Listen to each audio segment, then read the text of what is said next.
Hi, I'm Gideon from technologyman.com. The Insta360 GO 2 is a 27-gram action camera, smaller than my thumb, but can still record up to 2.5K and with impressive image stabilisation. It's waterproof, has a replaceable lens cover and charges in what looks like a large AirPods Pro case that can also control the camera remotely. Despite the company's name, this camera does not shoot 360-degree footage. It has a single ultra-wide lens. It's a successor to the GO 1, but it's much more of a fully fledged action camera and has some interesting features that even trump the relatively large and heavy GoPro Hero 9. But it's also had a price hike to £295 or $300.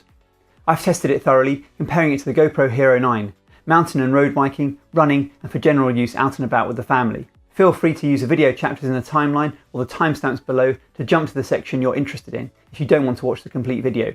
Could this be the perfect everyday action camera? Let's find out. Inside the box, you get the camera itself, its charging case, a USB-C to USB-A charging cable, a quick start guide, and a very useful range of mounts, including the magnetic pendant, pivot stand, and clip mount. I also got the optional GoPro mount. The build quality of the camera, case, and accessories is generally good, constructed from a tough white matte plastic. It's only available in white, but I 3D printed a black sleeve to make it a little more discreet. The camera is tiny, smaller than my thumb, measuring just 52mm tall, 24mm wide and 24mm thick, including the removable lens cover. And it's extremely light, weighing under 27 grams. There's the action button under the company's logo, a status LED below the lens and the microphone at the top of the camera. The back is magnetic and there are charging points to mate with the pins in the case. The camera has 32GB of built-in storage, which is not expandable. The case looks like an oversized AirPods Pro case, and is a little taller and wider than the camera and just over double the thickness and weight. The case with the camera weighs 89 grams, still a lot less than a GoPro Hero 9 which weighs just under 160 grams. It's great to see a small action camera. Drift used to do the Stealth and GoPro did the Hero Session, which I still have and like a lot. But recent GoPros have been getting larger. The camera has an IPX8 rating and is waterproof down to 4 meters with a replaceable lens guard attached. The charging case has no such rating. It attaches magnetically into its storage case, which can be used to charge and control the camera, transfer files across to a computer with a supplied cable, and also as a tripod with its 2 pull-out legs and hinged lid. The tripod legs don't feel at all robust, but can still be useful at a pinch indoors or outdoors on a flat, very stable surface if there's no wind. There is a standard 1/4-inch tripod mount below the USB-C port, but since it's slightly recessed and on a curved edge, it's not compatible with every tripod I tried. There's no built-in mounting options on the camera itself. You need to use one of the proprietary accessories. The case has a status LED and a small hole in the lid for the microphone when using the camera in its case. It charges using the supplied USB-C to USB-A cable. A double-ended USB-C cable doesn't work. The case's 1100 mAh battery charges in just over an hour at a little under 1 amp. And the camera's 210 mAh battery takes around 35 minutes for a complete charge, or just over 20 minutes to get to 80%. It would have been great to also have seen wireless charging. The camera has around 30 minutes of recording time without the case and up to 2 hours 30 minutes with the case. I'll come back to battery life shortly. The case's red charging light turns green when the case is fully charged. When you open the case, it pairs with the camera. The small OLED screen displays the camera's active mode and you can change modes using the right mode button. To start recording, you press the left record button with the red dot. The OLED display on my model developed a fault quite early on, as you can see. This camera is from an early batch and Insta360 have assured me this will be fixed with newer cameras. I should have a replacement unit soon, so we'll provide an update down below and in the written article, and hopefully in an upcoming video too. You can cycle through the various shooting modes using the mode button and configure settings with a long press of the record button.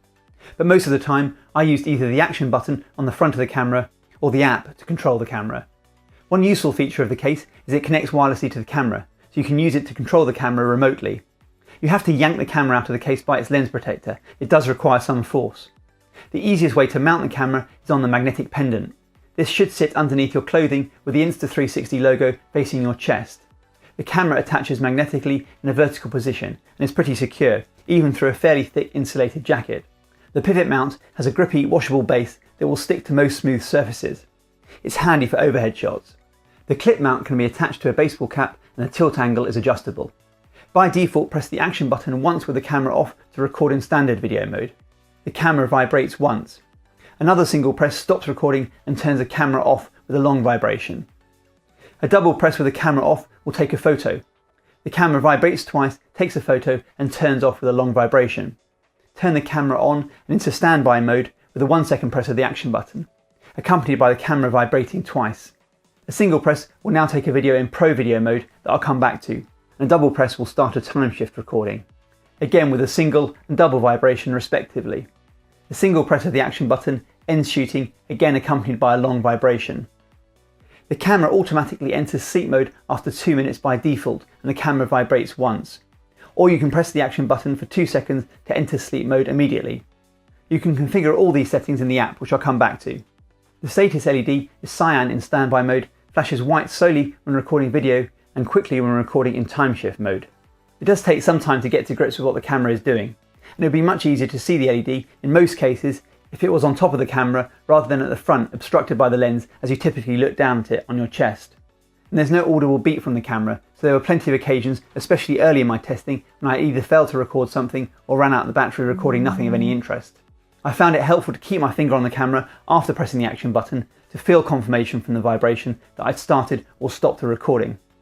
If the camera is unresponsive, you can reset it with a 6 second press of the action button with the camera out of the case.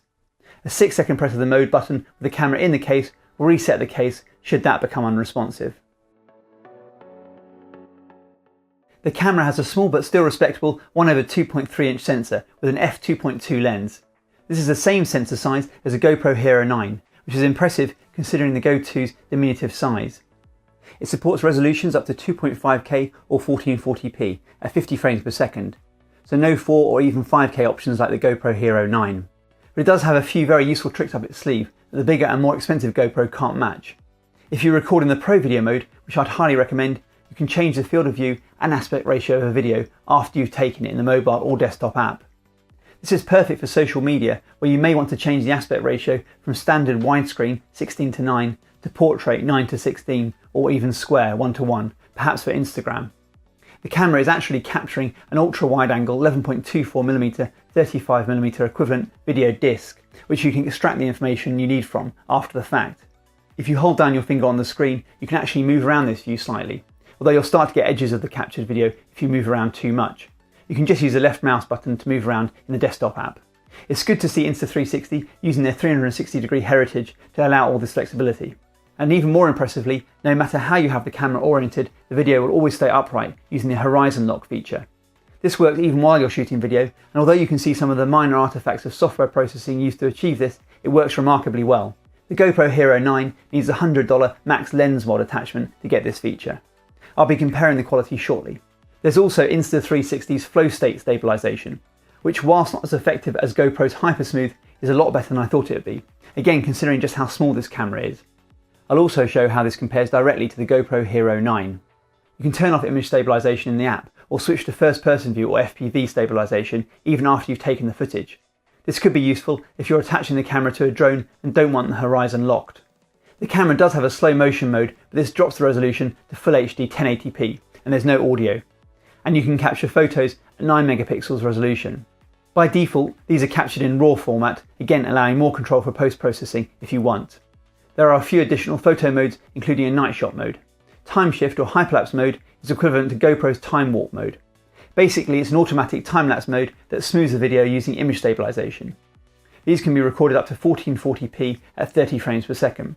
There's a conventional time-lapse mode too, with intervals from half a second up to 2 minutes. Finally, there's an HDR video mode to capture greater dynamic range. Unfortunately, there's no webcam mode, which I think is a missed opportunity in this current climate. In the video modes, you have 3 colour profiles to choose from: Vivid, Standard or Log. The default Vivid mode gives you the typical GoPro-esque, rich, vibrant colours. The Standard profile is for more realistic colours. And if you want to try and eke out the most dynamic range from your footage, you can use the flat Log profile, and they very thoughtfully provide a colour grading LUT that you can apply in post right from the mobile app, if you don't want to colour grade manually. Most of the time I use the default Vivid mode. Here in the UK, I'm happy to see PAL-based 50 frames per second in most of the video modes. But if you're in the NTSC-based US, 60 frames per second would be preferable, and 50 frames per second might not mix well with your other cameras. You can use the 30 frames per second option, but that's too slow for any fast-moving action and would mess up my 25 frames per second workflow. You are limited to 10-minute clips if you enable FlowState stabilisation. This increases to 15 minutes with basic stabilisation. You can see for yourselves the video and photo quality in the various modes. I tested the camera mountain biking, road cycling, running and walking. I even attached it to the roof of an RC car to really test the image stabilisation. I mainly use the magnetic pendant mount, which is the most convenient mount I've tried with any action camera. And the chest mounted position usually provides the most immersive camera view for a lot of activities, although for cycling there's a little too much ground in the footage. It's surprisingly secure too. You're more likely to brush it off the mount with your arm than anything else. But I also use the GoPro mount in my dual camera chest mount setup to compare the Go 2 to my GoPro, and also attached to my mountain bike helmet. And I use this mount with an RC car, which proved a bit too much, detaching itself several times, luckily into soft grass and with no harm done. For extreme situations, the magnetic mounting system the camera uses is nowhere near as secure as the tried and tested GoPro bolt and buckle based system, but it's far more convenient. It's so easy to detach the camera to record your surroundings or a selfie. For the GoPro Hero 9 comparison footage, I'll also show how it compares to the GoPro Hero 9 both with and without the additional Max Lens Mod, which gives it similar capabilities to the Go 2. If you want to skip ahead, feel free to use the video chapters in the timeline.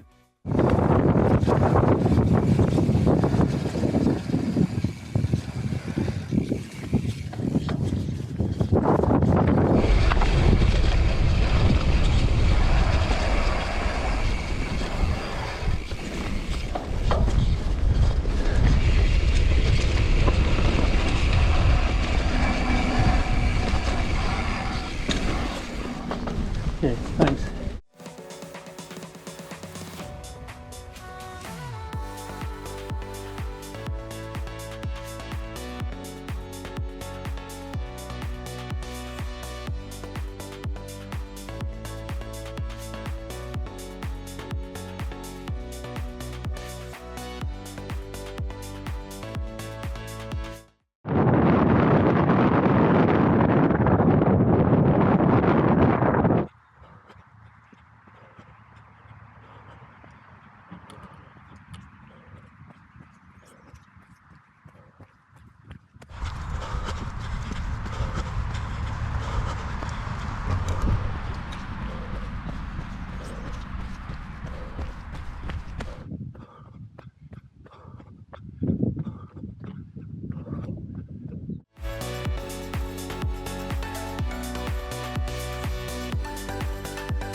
Overall, the footage from the camera looks good, and the image stabilisation is very effective.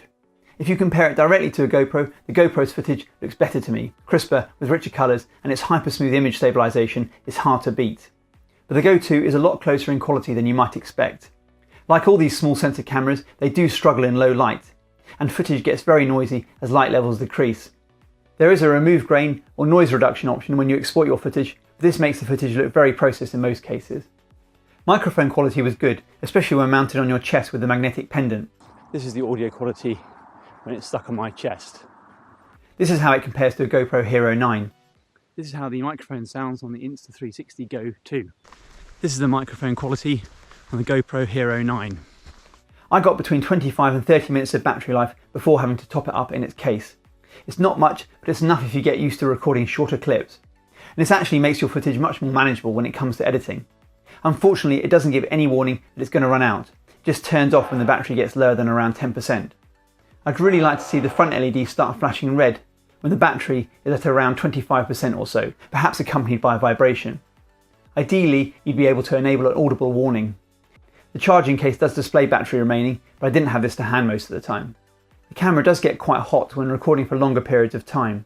I checked with the FLIR thermal imaging camera and found when the back of the camera reached a pretty warm to the touch 60 degrees Celsius, after 5 minutes or so it would stop recording. In typical use, with air flowing around the camera and a mount to help dissipate heat, this wasn't usually a problem. You do need to be a little careful with the charging case since it's not waterproof. On several occasions, when out in wet, muddy Dartmoor weather, I had to remove my gloves and find something to clean the camera with before putting it back in the case to charge. It is a bit of a faff, but the convenience of such a light, tiny camera with its discreet magnetic pendant mount means I had it with me when I often wouldn't have bothered taking a bigger action camera. The camera uses 802.11ac Wi-Fi for wireless transfer to the Insta360 mobile app, or you can use a USB cable with a camera in its case for faster transfers. Unfortunately, even though there's a USB Type-C port on the charging case, file transfers are slow, at only USB 2 speeds just over 30 megabytes per second. And with a limited 32 gigabytes of storage, you do have to remember to transfer the footage off the camera regularly. Wireless transfer speeds are pretty good. I got around 10 megabytes per second with a 1 gigabyte file taking under 2 minutes to transfer to my iPhone 11. When you open the app, you'll be guided through connecting to your camera. This generally works okay, but like I find with the GoPro app, sometimes you have to try a few times to get it to connect. Once it connects, the connection is reliable. As I alluded to earlier, you have a lot of control over your footage in the app. Tap on Album and then the Camera tab to see footage on your camera. The camera has a lower resolution file that it can stream to the mobile app, which makes previewing footage you've recorded pretty snappy and a better experience than with the GoPro camera with its accompanying app, especially for longer clips. You can change the aspect ratio, adjust the field of view, grab a snapshot and adjust exposure and colours, all without having to download the clip.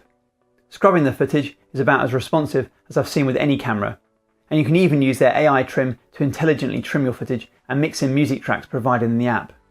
All these edits are non-destructive. You can reset the edits by tapping on the 3 dots at the top right of the screen. There you can also turn off Horizion Lock or FlowState stabilisation, and beside the 3 dots you can export the whole clip or the multiple clips if you applied AI trim. If you tap on Custom, you can configure your export options before the clip is saved to your camera roll ready for sharing. In the app you can tap on Settings, Button Settings to configure the action button single and double tap functions, both when the camera is off and when it's turned on. I'd recommend changing single press mode to activate Pro Video mode in both these modes. You can also choose capture time length from 15 seconds to 30 minutes, bearing in mind the clip length limitations I mentioned earlier. Tap the camera icon to control your camera remotely with a pretty responsive live preview. You can choose between video and photo mode, and if you tap the settings cog, you can adjust settings in either mode. I won't go through all these settings since they're fairly self-explanatory, but you can see the various options on screen. As I've mentioned, if you choose Pro Video mode, you don't really need to worry too much about aspect ratio and field of view, since you can adjust these afterwards. If you tap on Stories, you can choose a theme and let Flashcut automatically edit a video with cuts and music for you using their AI algorithms. Or you can tap on Create a Story and choose Standard Editing to manually edit your footage. It's a very capable and fairly easy to use app. Insta360 also provide their desktop app, Insta360 Studio, which gives you basic editing controls and installs a plugin for Adobe Premiere Pro. If you look at the raw Pro video footage, software that doesn't recognise the footage will display the raw fisheye footage without any software image stabilisation applied. I do hope they develop the desktop app further. GoPro have completely abandoned their quick desktop app, and their newer GoPro Player app only works with their 360 GoPro Max camera. Unfortunately, there's no way at the moment to upload all your footage to the cloud like you can with GoPro. The Insta360 GO 2 is one of the best action cameras I've tested. Not because it takes better quality footage than other cameras I have, but because of its small size and convenient mounting options. So I have it with me and use it more often. The magnetic pendant mount gives similar immersive footage to the GoPro chest mount, but that mount is cumbersome and a bit too serious than more casual footage most of us take. It's nowhere near as secure as the GoPro mount, and you can't adjust the angle, but it never came off in my testing, and you do have some flexibility reframing shots if you shoot in Pro Video mode. And there's still the option of using it with a chest mount for a more secure fit and better angles. My biggest gripes with the camera are probably battery life and usability, which sort of go hand in hand. Most of the time I use the action button to control recordings, and since you can't usually see the status LED and there's no audible beep, you have to rely on the camera's vibration to confirm you've started or stopped the recording. This is easy to miss, and I still found myself awkwardly trying to check the front LED only to find out the camera had been recording the whole time when I thought I'd stopped it, or vice versa. And again, with no audible low battery warning, it had often run out of battery. This is less of a problem the more you get used to the camera. The camera is also quite expensive, but at least it comes with a useful selection of mounts. I also had the issue with the faulty OLED display on the charging case, but hopefully that was just bad luck. For the next version, I'd love to see audible beeps, wireless charging, a more rugged case, and perhaps even voice control. But overall, the Insta360 GO 2 takes quality footage with good image stabilisation in an impressively lightweight package. And I love all the post-processing options available. While GoPro seems to be getting bigger and bigger with endless mounts and accessories and more features, I found myself grabbing this little camera with a simple magnetic pendant more often than not. But I'd love to know what you think. Is this the action camera you've been waiting for? Is there anything I didn't cover that you'd like me to in a future video? Or is there another camera I should look at? Please let me know down below. And as always, if you have any questions, please ask. I read every comment and I'll do my best to respond. I do hope you found this video useful. Please like the video if you did. I'm releasing videos every week on the latest technology and how to get the most out of it, so please make sure you subscribe. It helps more than you think. And don't forget to tap the bell icon if you want to get notified as soon as a new video gets uploaded. Thanks for watching.